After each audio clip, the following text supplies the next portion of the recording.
सुप्रभात विद्यार्थियों, स्वागत है आज पुनः कक्षा 8वीं के विद्यार्थियों का इस कक्षा में। बच्चों, आप पढ़ रहे हैं रुचिरा तृतीयो भागः और इसका द्वितीयः पाठः बिलस्य वाणी न कदापि मे श्रुता। बच्चों, आज हम पढ़ने वाले हैं इसका भाग 2। भाग 1 में आपने पाठ के 2 अनुच्छेद 2 पैराग्राफ का भाव समझा था। आज हम आगे के कहानी का भाव यहाँ पर समझने वाले हैं। बच्चों, आपको कल भी मैंने बताया था कुछ बिंदु हैं जो आपको ध्यान रखने हैं।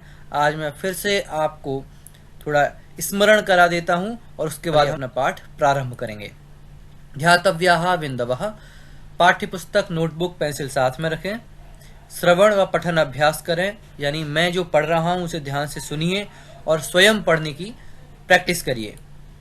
शब्दार्थ, अव्यय पद और संधि विच्छेदित पद, इनको आप अपनी नोटबुक में नोट करें और बोध प्रश्नों का आप बार बार अभ्यास करते रहें। चलिए हम प्रारंभ करते हैं अब आज अनुच्छेद क्रमांक 3। बच्चों, आज हम ये अनुच्छेद पढ़ना प्रारंभ करें उसके पूर्व में कल तक हमने जो पढ़ा था उसको एक बार मैं सामान्य रूप से आपको समझा देता हूँ। कल हमने पढ़ा था कि एक शेर होता है जो जंगल में जाता है और भूख से व्याकुल होकर के इधर उधर घूम रहा होता है, पर उसे कहीं भोजन नहीं मिल रहा होता है। तभी वह एक गुफा को देख करके उस गुफा के अंदर चला जाता है और सोचता है निश्चित रूप से यहाँ रात को कोई प्राणी आता होगा, मैं उसे खाऊंगा। तभी वहां उस गुफा का स्वामी श्रगाल आता है और वो वहां शेर के पद चिन्हों को अंदर जाता हुआ देखकर समझ जाता है कि इसमें शेर है। तब वह विचार करता है कि ये मुझे क्या करना चाहिए। ऐसा विचार करने के बाद अब वो क्या करने वाला है वो हमें आज यहाँ पर पढ़ना है। लीजिए हम प्रारंभ करते हैं इसको रीड करना। दूरस्था रवम कर्तुम आरब्धा, भोबिल भोबिल किम न स्मरसि, यन् मया त्वया सह समयः कृतोऽस्ति, यत् यदाहं बाह्यतः प्रत्यागमिष्यामि तदा त्वं माम् आकारयिष्यसि। यदि त्वं मां न आह्वयसि तर्हि अहं द्वितीयं बिलं यास्यामि इति। अव्ययपदानि शब्दार्थाः। पहला शब्द दूरस्थः रवं कर्तुम् आरब्धा। दूरस्थः रवं कर्तुम् आरब्धा। दूरस्था अर्थात दूर स्थित होकर। कौन? श्रगाल। दूर ही स्थित होकर रवम, रवम अर्थात आवाज को, दूर ही स्थित होकर आवाज को कर्तुम प्लस आरब्धा। कर्तुम अर्थात करना, आरब्धा माने प्रारंभ कर दिया। दूरस्थः रवम कर्तुम आरब्धा अर्थात उस श्रगाल ने दूर ही बैठकर, ने उस गुफा से दूर बैठकर और आवाज करना प्रारंभ कर दिया। क्या उसने बोलना चालू किया? अब आगे पूरा इन्वर्टेड कॉमा में वही लिखा हुआ है जो उसने बोला। यहां तक स्टार्ट करते हैं। वो बोला भोबिल भोबिल, अरे बिल, किम न स्मरसी।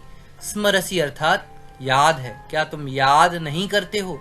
क्या तुम्हें याद नहीं है? किम न स्मरसी, यन मया त्वया सह, यत मया अर्थात मेरे, त्वया अर्थात तुम्हारे, सह, सह अर्थात साथ। बच्चों, आपको पता है सह के साथ वाला जो शब्द होता है उसमें तृतीया विभक्ति होती है। तो ये त्वया शब्द है, इसमें तृतीया विभक्ति है। इसका मतलब निकलता है ये युष्मद शब्द से जो त्वम शब्द अपन बनाते हैं उसी का तृतीय विभक्ति में बनता है त्वया। बोलता है कि मेरा, मेरी तुम्हारे साथ, या कहें मेरा तुम्हारे साथ, समयः, समयः अर्थात शर्त या कहें समझौता, कृतः अस्ति। कृतोस्ति शब्द को जब हम अलग अलग करेंगे तो होगा कृतः अस्ति। उसने कहा कि दूर ही बैठ करके अरे बिल किम न स्मरसी, क्या तुम्हें याद नहीं है? यत मया त्वया सह समयः कृतोस्ति, कि मेरी तुम्हारे साथ त्वया सह समयः अर्थात एक शर्त कृतः अस्ति की गई थी, यानी मैंने तुम्हारे साथ एक शर्त लगाई थी। अथवा ये भी अर्थ निकलेगा कि मैंने तुम्हारे साथ एक समझौता किया था। क्या? यत यदा हम, यदा माने जब, यदा अर्थात जब, जब अहम अर्थात मैं बाह्यतः, बाह्यतः प्रत्यागमिष्यामि, बाह्यतः अर्थात, बाह्यतः अर्थात बाहर से, है ना, यह अव्यय भी है, यहाँ शब्दार्थ भी लिखा हुआ है। जब मैं बाहर से प्रत्यागमिष्यामि यानी वापस आऊंगा, तदा, तदा तब, तब, ठीक है। यदा और तदा इन दोनों का प्रयोग भी एक ही वाक्य में हम ज्यादातर देखते हैं। उसने कहा तदा यानी तब, त्वम यानी तुम, माम आ यानी मुझको, आकारयिष्यसि यानी बुलाओगी। इसका मतलब तो जब, यदा हम, जब मैं, बाह्यतः प्रत्यागमिष्यामि बाहर से आऊंगा, तब, तदा त्वम माम आकारयिष्यसि तुम मुझे बुलाओगी, ये उसने कहा। आगे यदि, यदि इफ त्वम माम न आह्वयसि तुम मुझको नहीं आह्वयसि, आह्वयसि मीन्स होता है बुलाती हो, पुकारती हो, है ना। यदि तुम मुझे नहीं पुकारती हो, तरही, तरही अर्थात तो, ये यदि और तरही का भी प्रयोग हम एक साथ एक वाक्य में ही देखते हैं, ठीक है। यदि त्वम माम न आह्वयसि, यदि तुम मुझे नहीं बुलाती हो, तरही तो अहम द्वितीयम बिलम यास्यामि इति, मैं द्वितीयम बिलम यानी किसी दूसरे बिल में, यास्यामि अर्थात चला जाऊंगा। फिर से एक बार मीनिंग देखते हैं। ससर्गाला एवं विचिन्त्य, सोच करके, दूरस्थः रवम कर्तुम आरब्धा, दूर बैठकर ही उसने आवाज करना प्रारंभ कर दिया। भोबिल भोबिल, अरे बिल अरे बिल, किम न स्मरसि, क्या तुम्हें याद नहीं है? यन मया त्वया सह समयः कृतोस्ति, कि मेरी तुम्हारे साथ एक शर्त की गई थी। यत यदा अहम बाह्यतः प्रत्यागमिष्यामि, जब मैं बाहर से वापस आऊंगा, तदा त्वम माम आकारयिष्यसि तब तुम मुझे बुलाओगी। यदि त्वम माम न आह्वयसि, यदि तुम मुझको नहीं बुलाती हो, तरही अर्थात तो, अहम द्वितीयम बिलम यास्यामि, मैं किसी दूसरे बिल में चला जाऊंगा। एवं सह स्रगालः दूरस्था एव स्थितः, सह ध्वनिं कर्तुम् आरब्धः। भोबिल किं न स्मरणं करोसि, यत् मया त्वया सह एकः समयः कृतः। यत् यदा अहं बाह्यतः गुहां प्रति आगमिष्यामि, तदा त्वं माम् आकारयिष्यसि, अर्थात त्वं माम या त्वं मम आह्वानं करोसि। यदि त्वं मम आह्वानं न करोसि, तर्हि अहम् अन्यं बिलं गच्छामि इति। इस प्रकार से उसने कहा। आगे देखते हम अब इसके बोध प्रश्न। प्रश्न है, कः रवं कर्तुम् आरब्धा, कः रवं कर्तुम् आरब्धा, कौन था जिसने आवाज करना प्रारंभ किया? शृगालः रवं कर्तुम् आरब्धा। आगे शृगालः कम रवं कर्तुम् आरब्धा, शृगाल ने किसको आवाज करना प्रारंभ किया? शृगालः बिलम रवं कर्तुम् आरब्धा, उसने उस बिल को आवाज देना प्रारंभ किया। क्या? शृगालः केन सह समयः कृतः, शृगालः केन सह, तो आप पढ़ रहे हैं त्वया सह, त्वया किसके लिए आया है? बिल के लिए, है ना। तो यहाँ शृगालः बिलेन सह समयः कृतः, उसने बिल के साथ यानी गुफा के साथ एक शर्त लगाई हुई थी। शृगालेन बिलेन सह कः समयः कृतः, उसके साथ क्या शर्त थी शृगाल की बिल के साथ, वो देखिए। शृगालेन बिलेन सह समयः कृतः यत् यदा अहं बाह्यतः प्रत्यागमिष्यामि, तदा त्वं माम् आकारयिष्यसि। यदि त्वं मां न आह्वयसि, तर्हि अहम द्वितीयं बिलं यास्यामि इति। ये हमने इस अनुच्छेद का अर्थ देखा। अब हम आगे चलते हैं, पढ़ते हैं पहले इस अनुच्छेद को। एतत् श्रुत्वा सिंहः अचिन्तयत्, नूनमेषा गुहा स्वामिनः सदा समाह्वानं करोति, परन्तु मद्भयात् न किञ्चित् वदति, अथवा साध्विदम उच्यते। भय संत्रस्त मनसाम हस्तपादादिकः क्रियः प्रवर्तन्ते नवाणी च वे पथुश्चाधिको भवेत्। देखते हैं इसके हम अव्यय और शब्दार्थ। एतत् श्रुत्वा, सबसे पहला शब्द है एतत् श्रुत्वा, हम इन्हें अलग अलग करते हैं तो क्या होगा, अथ एतत् श्रुत्वा, अथ अर्थात होता है इसके बाद, है ना, ये अव्यय है। इसके बाद देखिए एतत् श्रुत्वा, इसमें दो शब्द हैं, एतत् प्लस श्रुत्वा। एतत् अर्थात यह, और श्रुत्वा माने होता है सुनकर। ठीक है, आप देखिए संधि विच्छेद यहाँ पर, एतत् श्रुत्वा, यह सुनकर। किम श्रुत्वा, पिछले अनुच्छेद में श्रगाल ने जो कहा था, गीदड़ ने जो कहा था वो सुनकर। ठीक है, श्रुत्वा मीन्स सुनकर। सिंह अचिंतयत, शेर ने सोचा। क्या सोचा, तो पूरा इन्वर्टेड कॉमा में लिखा है, आपको बताया है। अचिंतयत, अकथ्यत, अपृच्छत, उत्तरत, इन सभी जब शब्दों के आगे कोई वाक्य आएगा तो पूरा इन्वर्टेड कॉमा में होता है। उसने क्या सोचा, नूनम एषा गुहा, नूनम अर्थात क्या बताया था मैंने पहले ही, निश्चित ही, एषा गुहा, यह गुफा, स्वामिनः, स्वामिनः अर्थात स्वामी का, स्वामी का, सदा, अव्यय है हमेशा, सदैव, समाह्वानम, समाह्वानम माने बुलाना। ठीक है, करोति, यह सुनकर शेर ने सोचा, निश्चित ही, नूनम एषा गुहा, यह गुफा, स्वामिनः स्वामी का, सदा हमेशा, समाह्वानम करोति, समाह्वान करती है, उनका आह्वान करती है। परंतु, परंतु लेकिन, बट, मद भयात, क्या है, मद भयात अर्थात मेरे भय से, मेरे डर से, न किंचित वदति, कुछ भी नहीं बोल रही है। अब शेर सोचता है, अच्छा इसके साथ ये शर्त थी कि जब ये गुफा बुलाएगी तभी ये अंदर आएगा, पर आज ऐसा लग रहा है कि ये मेरे भय के कारण से, मेरे डर के कारण से कुछ भी नहीं बोल रही है। ठीक है, और फिर वो एक श्लोक के बारे में भी विचार करता है। अथवा, अथवा अर्थात अथवा और ना, जब कोई ऑप्शन होता है तो साध्विदम, अगला शब्द है साध्विदम, इसे हम अलग अलग करेंगे। यहाँ दो शब्द हैं, साधु प्लस इदम।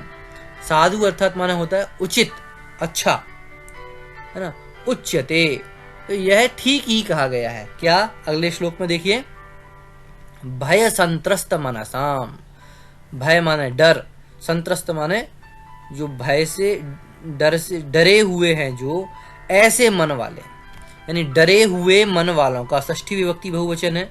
भय संत्रस्त मनसाम यानी डरे हुए मन वालों के, हस्तपादादिकाः क्रियाः, हस्त अर्थात हाथ, पाद अर्थात पैर, आदि एटसेट्रा यानी हाथ और पैरों की क्रियाएं, न प्रवर्तन्ते, प्रवर्तन्ते माने काम करते हैं। ठीक है, जो डरे हुए मन वालों के हाथ और पैरों की क्रियाएं नहीं होती हैं। न वाणी प्रवर्तन्ते, वाणी भी जो आवाज है उनकी वो भी नहीं निकलती है, पर होता क्या है, वे पथुश्चाधिको भवेत्, इसे अलग अलग करेंगे हम तो यहाँ होगा वे पथु च अधिकः, वे पथु च अधिकः। ध्यान रखिए इसका मीनिंग देखेंगे हम। वे पथु माने होता है कंपन, च माने और, अधिकः भवेत् यानी और कंपन और ज्यादा ही होता है, घबराहट उन्हें और ज्यादा होती है। ठीक है, क्या कहा कि भय संत्रस्त मनसाम, डरे हुए मन वालों के, हस्तपादादि का क्रिया, हाथ और पैरों की क्रियाएं नहीं होती, और न वाणी प्रवर्तन्ते, ना ही आवाज निकलती है, और वे पथु च अधिका भवेत्, पर घबराहट उन्हें और ज्यादा होती है। देखिए इसका पूरा मीनिंग, अथ एतत् श्रुत्वा सिंहः अचिन्तयत्, अब ऐसा सुनकर सिंह ने सोचा, नूनम निश्चित ही, एषा गुहा स्वामिनः सदा समाह्वानं करोति, यह गुफा निश्चित ही अपने स्वामी का हमेशा आह्वान करती है, उसे बुलाती है। परंतु मद भयात न किंचित वदति, परंतु मेरे डर से आज कुछ भी नहीं बोल रही है। अथवा साध्विदम उच्यते, साधु इदम उच्यते, यह ठीक ही कहा गया है कि भय संत्रस्त मनसाम, डरे हुए मन वालों के, हस्तपादादि का क्रिया और वाणी च यानी हाथ पैरों की क्रियाएं और वाणी न प्रवर्तन्ते यानी उनके हाथ पैर काम नहीं करते हैं, ना ही मुंह से कुछ आवाज निकलती है। पर वे पथु च अधिका भवेद, वे पथु अर्थात शरीर में कंपन यानी घबराहट में और ज्यादा होने लगती है। इसका एक बार संस्कृत में मीनिंग देखते हैं। अथ एतत् श्रुत्वा सिंहः विचारम् अकरोत्, निश्चितमेव एषा गुहा स्वामिनः अर्थात श्रगालस्य सदैव आह्वानं करोति, परन्तु अद्य मम भयात् किंचिदपि न वदति। अथवा इदं साधु एव उच्यते, यानी भयात् संत्रस्त मनसां हस्तानां पादादीनां क्रियाः न प्रवर्तन्ते, वाणी अपि न निश्रति, तथा च वे पथु अर्थात शरीरे कंपनम च और अधिकः भवेत्, कंपनम च अधिकम भवेत्। अब हम देंगे इसका बोध प्रश्न। देखिए, सिंहः किम अचिंतयत्, सिंहः किम अचिंतयत्, ये पूरा वाक्य इसका उत्तर होगा। नूनमेषा गुहा स्वामिनः सदा समाह्वानं करोति, परंतु मद्भयात् न किंचित वदति। भय संत्रस्त मनसां काः न प्रवर्तन्ते, भय संत्रस्त मनसां हस्तपादादिकाः क्रियाः न प्रवर्तन्ते। भय संत्रस्त मनसां कः अधिकः भवेत्, कः अधिकः भवेत्, भय संत्रस्त मनसां वे पथु अधिकः भवेत्। इस तरह से यहाँ पर बात कही गई। बच्चों, जब हमें डर लगता है, ये भी एक मानव की सहज प्रवृत्ति है जो यहाँ हमने पढ़ा है। जब हम भय से संत्रस्त होते हैं, जब हम बहुत भयभीत होते हैं, तब हमारी आवाज नहीं निकलती है, हमें सूझता नहीं है हमें अपने हाथ पैरों से क्या करना है, पर हमें घबराहट बहुत ज्यादा होने लगती है ना। तो यही वो शेर सोच रहा है, ऐसा लग रहा है कि मेरे डर से आज ये गुफा नहीं बोल रही है, क्योंकि ये बहुत डर गई है, इसलिए इसकी आवाज नहीं निकल रही है। ठीक है ना, ये एक सहज व्यक्ति की मानवीय प्रवृत्ति होती है। चलिए हम आगे चलते हैं। अब आप देखेंगे, रीड करते हैं हम इसे। तदहम अस्य आह्वानं करोमि, एवं सः बिले प्रविश्य मे भोज्यं भविष्यति। इत्थं विचार्य सिंहः सहसा स्रगालस्य आह्वानमकरोत्। सिंहस्य उच्चगर्जन प्रतिध्वनिना सा गुहा उच्चैः श्रगालम् आह्वयत्। अनेन अन्येऽपि पशवः भयभीताः अभवन्। श्रगालोऽपि ततः दूरं पलायमानः इममपठत्। अनागतं यः कुरुते स शोभते, स शोच्यते यो न करोत्यनागतम्। वनेत्र संस्थस्य समागता जरा, बिलस्य वाणी न कदापि मे श्रुता। अव्यय पदानि शब्दार्थाः। देखते हैं हम इनका अव्यय पद और शब्दार्थ। सबसे पहला शब्द है बच्चों यहाँ तदहम, तत् अहम। अब सारा शेर ने विचार कर लिया, अरे ऐसा लग रहा है आज ये मेरे डर से नहीं बोल रही है, तो क्या करता हूँ। उसने क्या सोचा, ऐसा करते हैं हम, आज मैं ही बोल देता हूँ। श्रगाल को क्या पता चलेगा कि ये गुफा ने बोला है या किसी और ने बोला है, वो समझेगा कि ये आवाज तो गुफा की है, और ये सोच करके वो अंदर आएगा और मैं खा लूंगा। ऐसा शेर सोच रहा है। ठीक है, देखिए पढ़ते हैं इस पैराग्राफ को हम। तद अहम, तो फिर मैं अस्य आह्वानम करोमि। आह्वानम माने बुलाना, तो अब मैं इसे आह्वान करता हूं, मैंने इसे बुलाता हूं। एवं सह बिले प्रविश्य, इस प्रकार सह अर्थात कौन, श्रगालः, बिले अर्थात गुहायाम, गुफा में, प्रविश्य प्रवेश करके, है ना, प्रवेश करके, में अर्थात मेरा, भोज्यम अर्थात भोजन, भविष्यति, क्या सोचा, चलो मैं आज इसको बुलाता हूं। इस प्रकार वह बिल में प्रवेश करके मेरा भोजन बन जाएगा। इत्थम विचार्य, इत्थम अर्थात इस प्रकार, विचार्य, विचार्य अर्थात विचार करके, सोचकर, सिंह सहसा, सहसा अर्थात अचानक, अव्यय है ना, इस प्रकार विचार करके सोचकर शेर अचानक श्रगालस्य आह्वानम करोत्। कस्य आह्वानम अकरोत्, श्रगालस्य, उसने श्रगाल का आह्वान किया। आह्वानम अकरोत्। देखिए दो शब्द हैं इसमें, आह्वानम प्लस अकरोत्। उसने श्रगाल आह्वान किया, क्या किया, उसने बुलाया, आ जाओ भाई अंदर, मैं तुम्हें बुलाता हूं।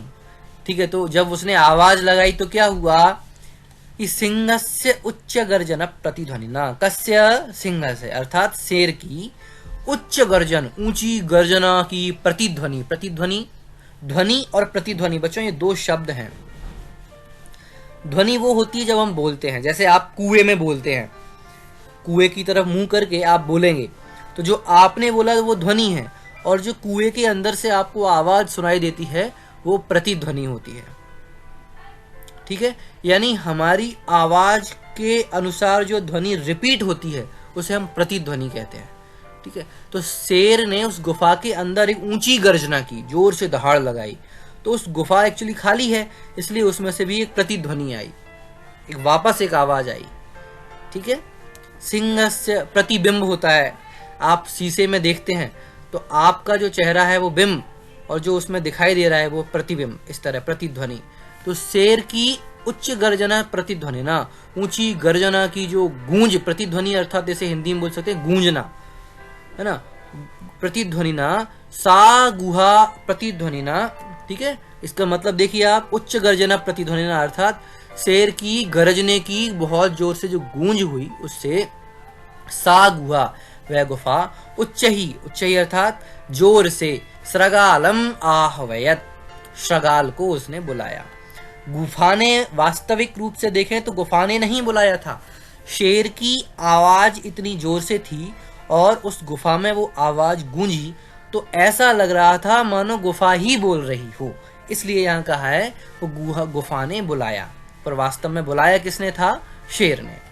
अनेन अन्येपि पशवः, इस तरह इससे क्या हुआ, अन्ये अपि, दूसरे भी, पशवः भयभीताः अभवन, भयभीत माने डरे हुए, अभवन अर्थात होगा, यानी इससे दूसरे जो पशु थे वे भी बहुत डर गए। फिर क्या हुआ, श्रगालोपि, दो शब्द हैं अलग अलग करेंगे यहाँ, श्रगालः प्लस अपि, यानी श्रगाल भी ततः वहां से, दूरम अर्थात दूर, पलायमानः भागते हुए, इममपठत, इमम प्लस अपठत, उसने ये पढ़ा।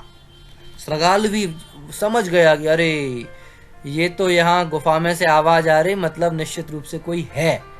ठीक है, उसने तो केवल ये चेक करने के लिए ये बात कही थी कि भाई कोई अंदर, मैं यहाँ तभी आऊंगा जब गुफा बुलाएगी, पर शेर ने ये समझा कि वास्तव में ही ऐसा होता होगा, इसलिए उसने आवाज लगाई।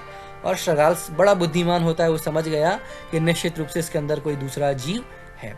उसने श्लोक पढ़ा और वो भागने लगा। क्या श्लोक पढ़ा उसने, अनागतम यह कुरुते, अनागतम अर्थात आने वाला, जो कल है, अभी जो नहीं, अनागतम, आगतम माने आ गया है, अन माने नहीं, जो अभी नहीं आया, यानी जो आने वाला है। अनागतम यह कुरुते, जो आने वाले कर के बारे में कुरुते यानी सोच लेता है, स शोभते, वह ही शोभा पाता है। जो आने वाले कल के बारे में विचार कर लेता है वही शोभा पाता है। स शोच्यते, शोच्यते अर्थात चिंतनीय हो जाता है, वो उसके बारे में चिंतन करने लायक है, अथवा कहें वह दुखी होता है। यो न करोति अनागतम, यह जो नहीं, करोत्यनागतम, दो शब्द हैं इसमें भी, करोति प्लस अनागतम, यानी जो आने वाले कल के बारे में विचार नहीं करता है, यह अनागतम न करोति सह सोच्यते, वह दुखी होता है। आगे वनेत्र, दो शब्द हैं यहाँ पर भी, वने प्लस अत्र, यहाँ वन में, संस्थस्य, ठीक है, संस्थस्य माने स्थित रहते हुए, समागता जरा, समागता जरा, समागता जरा, समागता अर्थात आ गई है या आ गया है ना, आ गई है, जरा अर्थात वृद्धावस्था, बुढ़ापा। उसने कहा आज वन में रहते हुए मेरे बुढ़ापा आ गया है, पर विलस्य वाणी न कदापि में श्रुता, पर बिल की आवाज कदापि कभी भी में श्रुता न, मैंने आज तक कभी भी नहीं सुनी, है ना। उसने, श्रगाल ने क्या कहा, मुझे आज इस वन में रहते हुए बुढ़ापा आ गया, पर मैंने तो आज तक कभी भी इस बिल की आवाज नहीं सुनी। फिर से एक बार पूरा मतलब बताता हूं आप इसको। तद हम अस्य आह्वानम करोमि, शेर ने सोचा, चलिए इसलिए मैं आज इसका आह्वान करता हूँ। एवं सह बिले प्रविश्य, इस प्रकार वह अर्थात श्रगाल बिल में प्रवेश करके मे भोज्यम भविष्यति, मेरा भोजन बन जाएगा। इत्थम विचार्य, ऐसा विचार करके सिंह सहसा श्रगालस्य आह्वानम अकरोत्, शेर ने अचानक श्रगाल का आह्वान किया, यानी श्रगाल को बुलाया। सिंहस्य उच्च गर्जन प्रतिध्वनिना, शेर की ऊंची गरजने की गूंज से वह गुफा सा गुहा उच्च ही श्रगालम आह्वयत, जोर से उसने श्रगाल को बुलाया, जिससे अन्य दूसरे पशु भी भयभीत हो गए और श्रगाल भी वहां ततः दूरम पलायमान एवं अपठत, श्रगाल ने भी वहां से दूर भागते हुए इस श्लोक को पढ़ा। अनागतम यह कुरुते स शोभते, जो आने वाले कल के बारे में विचार करता है वह शोभा पाता है।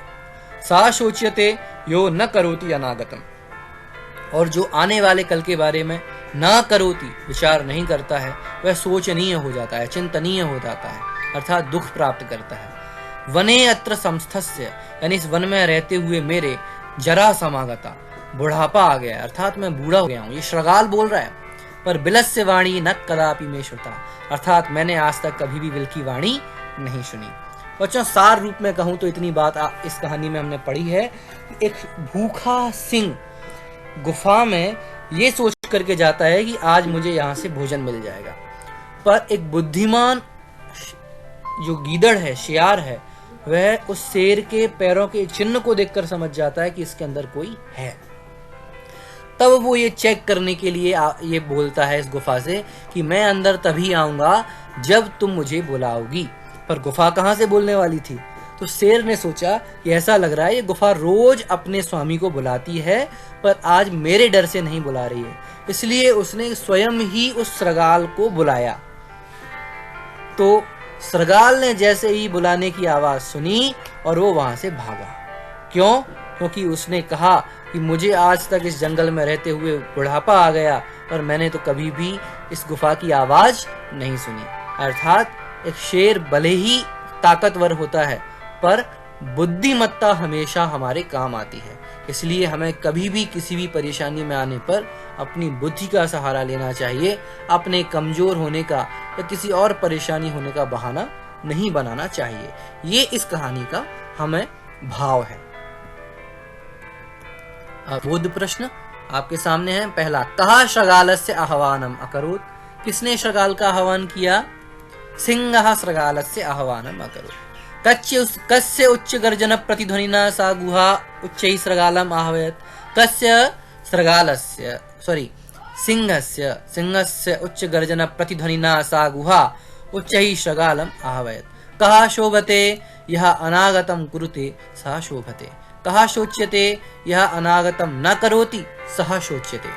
कस्य वाणी न कदापि श्रुता बिलस्य वाणी न कदापि में श्रुता। इस तरह बच्चों हमने इस पूरे पाठ को पढ़ा और आगे अब हम इसके अभ्यास कार्य करेंगे। आप इस पाठ को पुनः पुनः पढ़िए, अभ्यास करते रहिए। तब तक के लिए आप हो बहुत बहुत